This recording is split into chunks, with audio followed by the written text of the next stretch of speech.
Husband ruined my career. My spouse, 40 male, and I, 26 female, met when I was 19 and he was 33.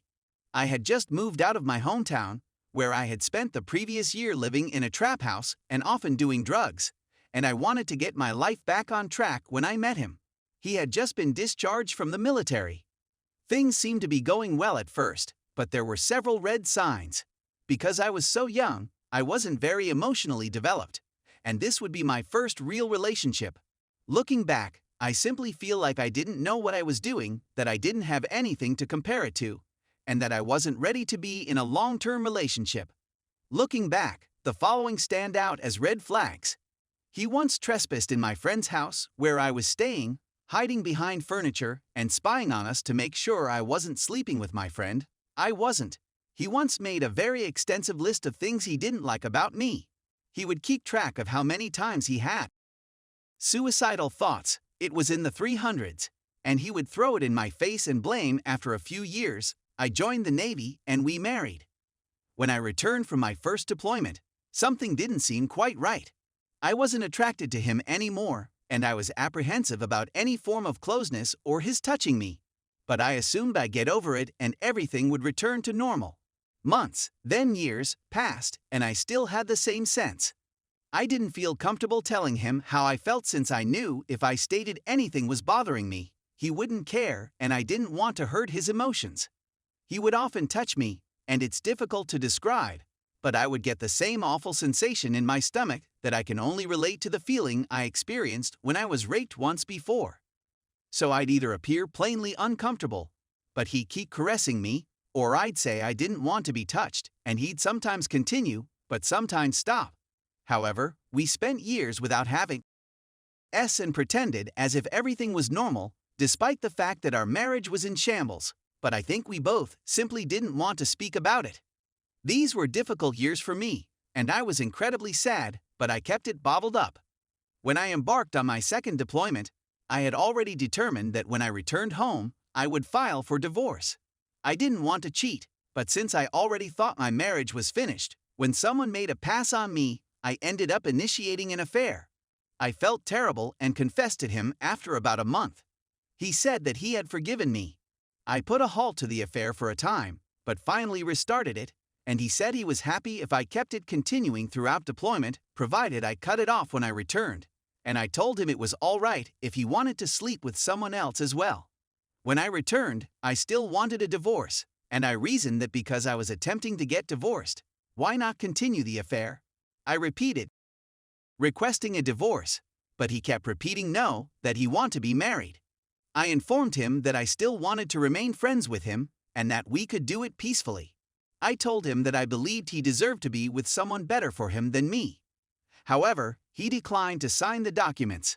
I felt absolutely confined, and I experimented with drugs on a few occasions, went on leave and on long weekends, since I believed it was the only thing that could make me happy. After a few months, my husband contacted the police and my command to report me for drug use, and he confessed that he had been working with NCIS for months to develop a case against me for drug use. He had been gathering evidence, including looking through my phone and secretly filming me.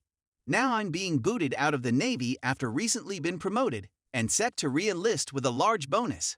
I won't be able to utilize the GI Bill, and it will be difficult for me to find work. This has also distanced me from my friends, leaving me extremely lonely and alone, whilst he has friends and family to lean on.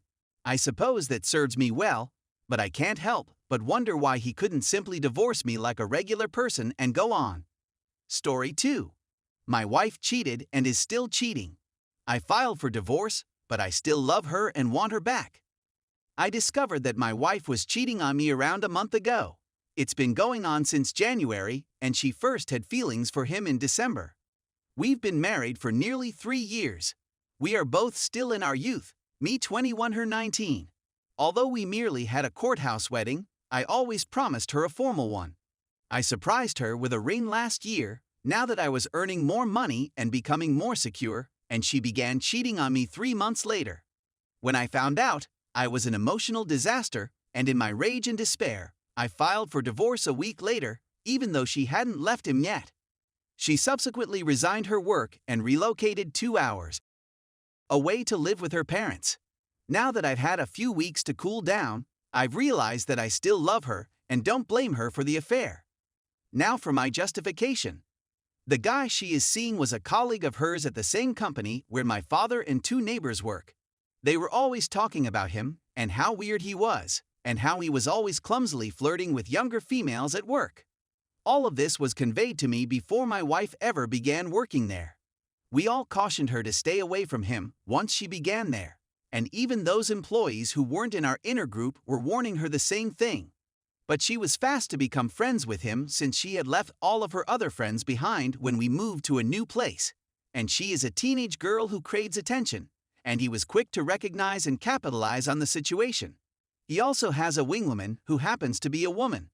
Later, I learned from reliable sources that his wingman makes the young females at work feel horrible about their existing life situations/relationships, then swoops in to be their hero in shining armor, convincing them to fall in love with him and sleep with him. It all began when I would stop by her business to get groceries and say hello to her to see if she was okay, since she had just started her new job and I wanted to make sure she was happy. His wingman then began telling my wife that I was a poor husband and that I was overbearing because I would come in and check on her. As a result, whenever I went to the shop, my wife would pretend she was busy and didn't want to get in trouble, then order me to leave. So I'd ask her when her next break was and see if she wanted to hang out for a few minutes and speak about her day. She'd tell me that she didn't have any more breaks and that she'd see me when she got home, and then I'd see her walk out with her partner less than 5 minutes later, headed to her vehicle. When I searched through her phone, I discovered that the first photo she saved on her phone when they began dating was a Johnny Depp quotation that stated, "If you fall in love with 2 people, go with the second. Because if you really loved the first, you would never have fallen for the second." During their first few weeks together, he wrote numerous identical notes until he realized he had her in the palm of his hand. This seems like a good moment to note that the guy in issue is 47 years old, my wife is 19, has a wife and 3 children. I called his wife a few weeks after learning the news and informed her what was going on. She then informed me that he had cheated on her the previous year as well, and that she was now over it. She informed him she wanted a divorce and explained why, but he denied having any other girlfriends and was battling to repair his marriage. My wife then began telling me that her boyfriend was attempting to leave their marriage, but his wife would not allow him. Then he said that he wanted to purchase his wife a vehicle before divorcing her, which is a major red flag to me because who would say, "I want a divorce because I detest my wife, but I should probably get her a car first." I've attempted to explain to my wife that he's clearly lying to her, but she refuses to believe that his tales don't line together. The same thing happened the day after she quit her job, when my dad came home one night and said that random coworker, who usually talks to him and his friends when she gets off, was super nice and talkative to him in the morning. But then he saw her talking to my wife's boyfriend, and after he looked over and saw them, they looked at him and split up very quickly. Random employee then exited the shop, avoiding my father totally. I told my wife about the situation and told her that her boyfriend was starting to tell people at work about what they had done. She asked her boyfriend if it was true, and he said yes, no, she replied, and she asked, "Do you promise?" He replied, "Of course I promise, I would never lie to you," and then he told her, "You need to stop listening to your husband. He is deceiving you and attempting to mislead you into returning to him. I only want she could see the truth, but I can't provide her evidence since she won't listen to me when I give her instances. And whenever I tell her about anything he's done wrong, she contacts him and asks him if it's true, which of course he denies immediately. I know he's manipulating her, and I know the lady I married would never do anything like that. I know this because she's had a crush on a male friend of hers for years, even before we met, and she's never done anything with him because they respect our marriage. I blame her current partner for brainwashing her, and I know the girl I love is still out there someplace. And all I want is for her to return. I want her to know I'm not furious at her. I want her to know how much I still adore her, and I miss her terribly. But I'm at a loss on how to let her realize how much I actually care. And I'm at a loss as to how to tell her that I actually love her without her boyfriend persuading her that I'm just saying it to get her back. because I love her more than anything else in the world, and I can't bear the thought of losing her in this way.